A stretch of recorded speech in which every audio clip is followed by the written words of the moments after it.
Voilà, le thème qui nous réunit ce soir, le règne des fils. Est-ce que tu veux être enseignant ce soir? Voilà, tu vas prendre ta Bible avec moi dans le livre de Genèse, le chapitre 1, à partir du verset 26. Oui, fais la lecture. Genèse chapitre 1, verset 26. Oui. Puis Dieu dit, faisons l'homme à notre image. Puis Dieu dit, faisons l'homme à notre image. Je veux qu'on m'écoute parce que ce que je vais dire, si tu n'écoutes pas, tu ne vas pas comprendre. Il dit, faisons l'homme à notre image et à notre ressemblance. Alléluia. Donc nous sommes à l'image de Dieu et nous sommes à la ressemblance de Dieu. Quelqu'un me comprend? Donc, quand la Bible dit, Dieu dit, faisons l'homme à notre image. En réalité, l'homme n'a pas été créé avec la chair.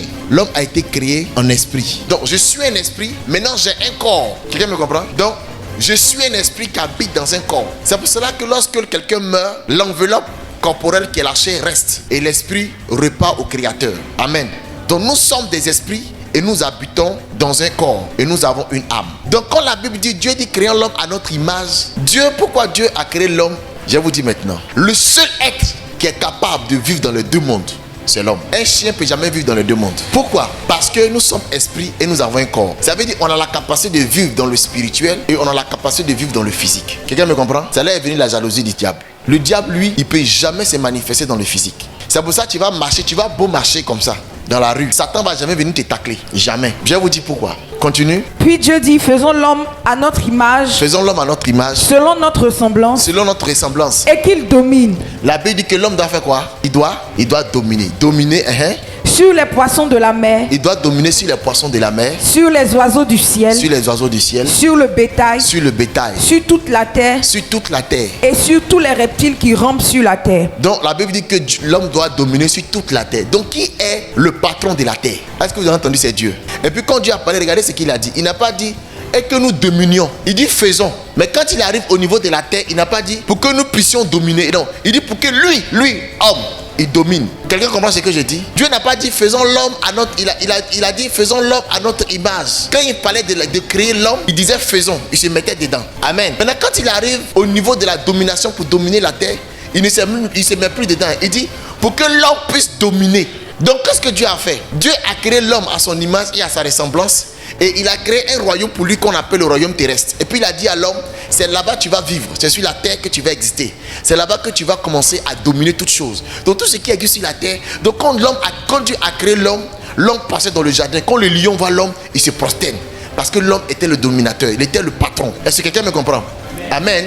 Maintenant, pourquoi Dieu a permis que l'homme aussi ait un esprit? Parce que Dieu voulait causer avec l'homme. Dieu voulait avoir une communion avec l'homme, une relation. Donc l'homme avait la capacité de vivre dans le spirituel et l'homme avait aussi la capacité de vivre dans le physique. Donc l'homme pouvait vivre dans les deux mondes. Mais Dieu, lui, il ne pouvait pas vivre sur la terre.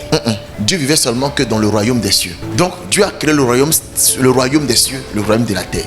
Lui, il règne dans les cieux. Il a donné ça à son enfant, son fils, de régner. C'est comme un père qui a une grande entreprise. Et puis dans son entreprise, il a créé une petite entreprise à l'intérieur. Et puis il dit à son fils, mon fils, ça là, c'est pour toi. Toi, j'ai ça. Maintenant, vous savez, sur la terre, quand Dieu veut agir, quand Dieu veut se manifester sur la terre, il est obligé de passer par l'homme. Parce que c'est à l'homme qu'il a donné le pouvoir. Quelqu'un me comprend? C'est-à-dire que lorsque le père donne, je peux dire, il donne un magasin à son fils. Et puis le fils est dans le magasin. Le fils gère le magasin, il fait tout dedans, il prend ce qu'il veut. Le père peut passer. Le père ne peut ne pas aimer ce que le fils fait dans le magasin. Mais le père n'a pas le droit d'entrer dans le magasin pour dire j'enlève tout. Non. Mais le père est obligé d'appeler son fils pour lui donner des conseils. Quelqu'un me comprend? Amen. Pour que l'enfant puisse apprendre et pouvoir gérer son magasin. Donc quand Dieu veut se manifester sur la terre, Dieu est obligé de passer par un homme. Vous n'allez jamais voir Dieu. Donc arrêtez de... Au-delà, je sens que je vais casser beaucoup de personnes. Dieu ne va jamais descendre pour agir. Arrête tes œuvres là. Quelqu'un me comprend? Amen. Dieu ne va jamais dire arrêtez ça. Voilà comme ça Dieu fait. Quand Dieu veut se manifester, il passe par un homme puis se manifeste. Parce que les esprits n'ont pas droit à se manifester sur la terre. C'est pas leur territoire. Le seul lieu où il doit se manifester, c'est dans le royaume, dans le spirituel. Dans le spirituel, c'est là-bas et il se manifeste. C'est pour ça que sur la terre, tu ne vas jamais croiser un démon. Mais tu vas croiser un homme qui est possédé. Parce que lorsque un esprit veut se manifester sur la terre, il est obligé de posséder quelqu'un. Parce que Dieu veut se manifester sur la terre pour nous, Dieu est obligé de nous posséder par son esprit. C'est pour ça qu'il a dit soyez remplis de l'esprit. Il dit quoi? Il dit vous recevrez une puissance. Le Saint-Esprit survenant sur vous et vous serez mes témoins. Donc Dieu descend à un homme pour se manifester. Même Satan aussi fait cela. Maintenant, quand l'homme a péché, Dieu veut régler le problème de l'homme. Mais Dieu réfléchit. Il ne peut pas descendre lui-même. Il peut pas. Dieu ne peut pas descendre sur la terre en tant que Dieu pour venir. Parce qu'il a déjà donné. Vous savez pourquoi Dieu était limité? Pas parce qu'il est limité lui-même. Dieu n'est pas limité. Il est tout puissant. Il a toute la puissance. Mais Dieu respecte sa parole. Ce qu'il dit, c'est ça il respecte. Il a dit, la seule personne qui est capable de dominer la terre, c'est l'homme. Moi, je n'ai pas le droit de venir m'immiscer dedans. Amen. Donc quand Dieu a réfléchi, il dit, bon, pour régler le problème de l'homme, il faudrait que je me fasse homme moi-même. Parce que la seule personne qui peut régler un problème sur la terre, c'est l'homme. Parce que c'est lui qui domine. Donc vous savez ce qu'il a fait? Prends Genèse chapitre 3. Lis à partir du verset, lis le verset 14 alors. Vas-y. Genèse chapitre 3 verset 14. L'Éternel dit au serpent. L'Éternel dit au serpent. Puisque tu as fait cela. Puisque tu as fait cela, tu seras maudit en tout le bétail. Qu'est-ce que le serpent a fait? Le serpent était dans l'accord pour séduire la femme. Amen. Sinon, c'est Satan qui a séduit la femme. Mais il est passé par le serpent. C'est pour ça que quand vous lisez en haut, la Bible dit le serpent, l'animal le plus rusé. Donc le serpent savait ce qu'il faisait. Donc ça veut dire avant Dieu avait doté une intelligence, avait donné une intelligence aux animaux. Amen. Continue, vous allez voir. L'Éternel Dieu dit au serpent. L'Éternel Dieu dit au serpent. Puisque tu as fait cela. Puisque tu as fait cela. Tu seras maudit en tout le bétail et en tous les animaux des champs. Continue vite. Tu marcheras sur ton ventre et tu mangeras de la poussière tous les jours de ta vie. Verset 15. Je mettrai inimitié entre toi et la femme. Mais à quel moment? Entre ta postérité et sa postérité. Il dit, vous savez, c'est à partir de là, cette parole-là.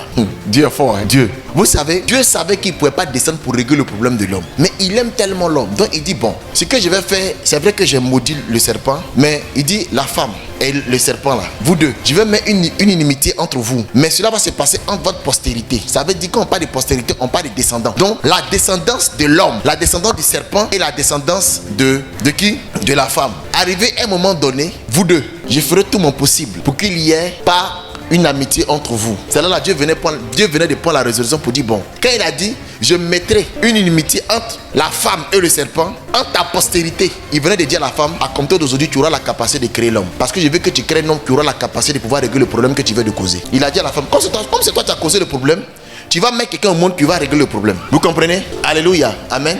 Et c'est pour cela que vous allez voir que Dieu va choisir une femme, une vierge qu'on appelle Marie. Et il va entrer en son sein, Dieu lui-même, il va entrer en son sein à travers sa parole. Il va sortir sous forme corporelle, homme, pour régler définitivement le problème que Adam a causé. Parce que sur la terre, là, il n'y a pas quelqu'un qui peut régler un problème si tu n'es pas un homme. Donc Dieu même pour régler le problème de l'humanité, il s'est transformé en l'homme. Quelqu'un me comprend? Donc ça veut dire que pour toi, c'est une grâce d'être un homme, une femme, pour pouvoir gérer le monde. Quelqu'un me comprend? Quand tu viens en Jésus, ça veut dire que tu as la capacité de pouvoir régler toute situation sur la terre. Tu as la capacité de pouvoir voir la gloire de Dieu se manifester. Quelqu'un me comprend? Alléluia. Donc Dieu passe par la femme, il dit tes descendants. Donc il parlait de Marie, Marie qui met un enfant au monde. Et il parle de la postérité de Satan, la postérité du serpent. Amen. Donc pour vous dire que Dieu ne va jamais descendre sur la terre pour venir opérer des miracles pour toi. Il faut oublier ça.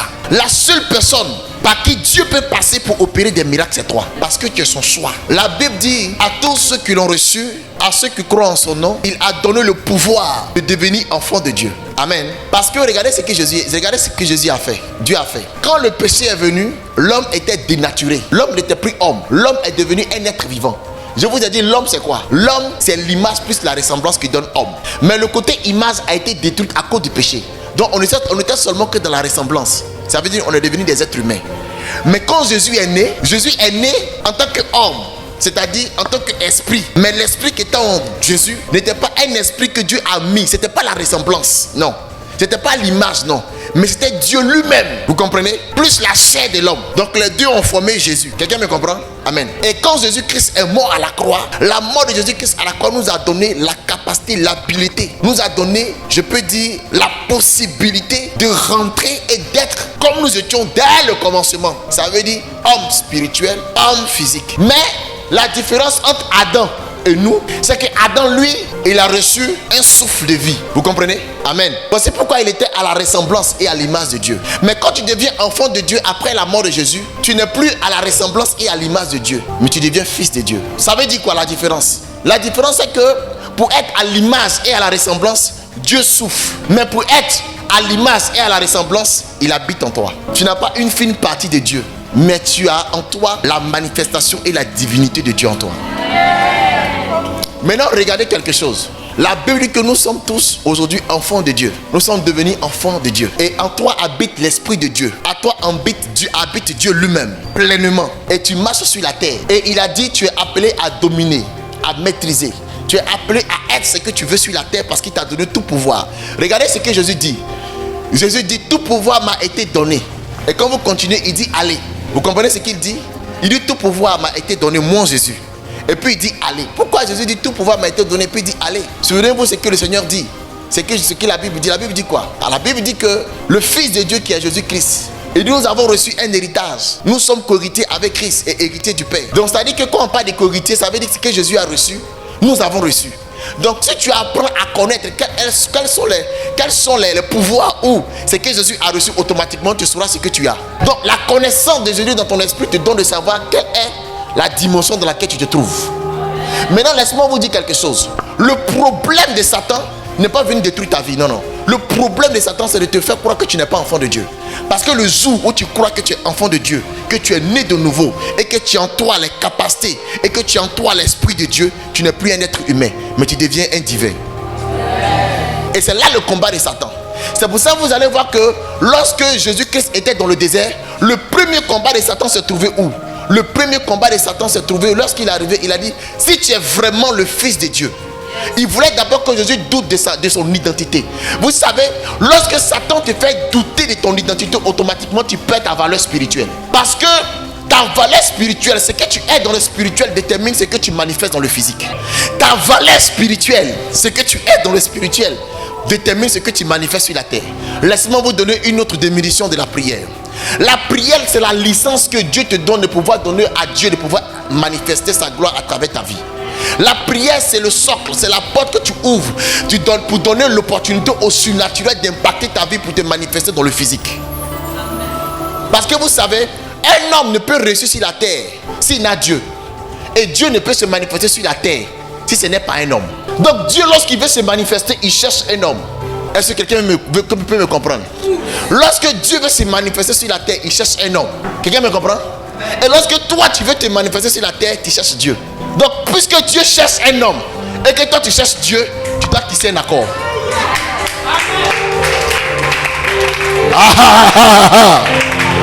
La brasso payataha. Le kato braliazoka. Ça veut dire, tu dois rentrer maintenant dans ce qu'on appelle les accords spirituels. Regardez, laisse-moi vous donner une révélation. Dieu veut détruire Sodome et Gomorrhe. Dieu veut détruire Sodome et Gomorrhe, mais Dieu sait qu'il n'a pas le droit de venir détruire Sodome et Gomorrhe. Parce que tout ce qu'il doit faire, il doit être en accord avec l'homme. Il descend, il va voir son serviteur Abraham. Il dit, Abraham, je veux détruire Sodome et Gomorrhe. Abraham dit, Dieu, donc tu veux que je dise quelque chose? Il dit, oui, parce que tu as l'autorité, j'ai le pouvoir. Dieu te donne l'autorité de dominer, mais elle a le pouvoir qui te donne pour que tu puisses. Vous savez, l'autorité sans pouvoir n'a pas d'autorité. Dieu t'a déjà donné le mandat. Il dit, va, domine. La seule chose qui te manque, c'est le pouvoir. Et pour qu'il te donne le pouvoir, qu'est-ce qu'il a dit? Il dit, vous recevrez une puissance. Il dit, vous recevrez une puissance. Mon frère, je vais dire à quelqu'un ce soir, écoute, tu n'es pas un homme simple. Écoute, tu as quelque chose. Oh my God. Vous ne savez pas qui vous êtes. Il dit, vous recevrez une puissance. Le Saint-Esprit survenant sur vous. Et puis il dit, vous serez mes témoins. Ça veut dire, Dieu veut venir sur la terre pour se manifester. Mais comme il ne peut pas, il cherche des hommes et des femmes. Et il dit à ces hommes et à ces femmes, je vous donne quelque chose pour vous rendre puissant. Pour que vous puissiez manifester ce que je vais faire. Écoutez, la Bible déclare que les projets de l'Éternel sont des projets de paix et de bonheur. Ça veut dire que ce que Dieu veut réaliser sur la terre sont des projets de paix et des projets de bonheur. Et Dieu veut les réaliser, mais il ne peut pas descendre. Il choisit un homme. Quand tu marches avec Dieu, tu ne peux pas échouer. Même quand les gens te disent que tu as échoué, c'est parce que tu viens d'avoir la victoire. Au moment où Satan pensait que il avait fini avec Jésus, il ne savait pas que c'est là les choses commençaient. J'ai pas entendu un amen. Lorsque Jésus-Christ est mort, qu'il allait au sujet de mort, il a dit, donne-moi les clés. Il a dit à Satan, donne-moi les clés de la vie pour que je puisse ramener tous ceux qui sont morts. Donc, quelles que soient les circonstances dans lesquelles tu es, tu dois te rappeler que là où tu es, tu as une identité, tu es un enfant de Dieu, tu es un fils de Dieu et tu as les clés de la vie dans tes mains. Le problème des chrétiens, ce qui fait qu'aujourd'hui on n'arrive pas à réussir dans la vie, on a tendance à croire que Dieu va descendre pour se manifester. Dieu ne descendra pas.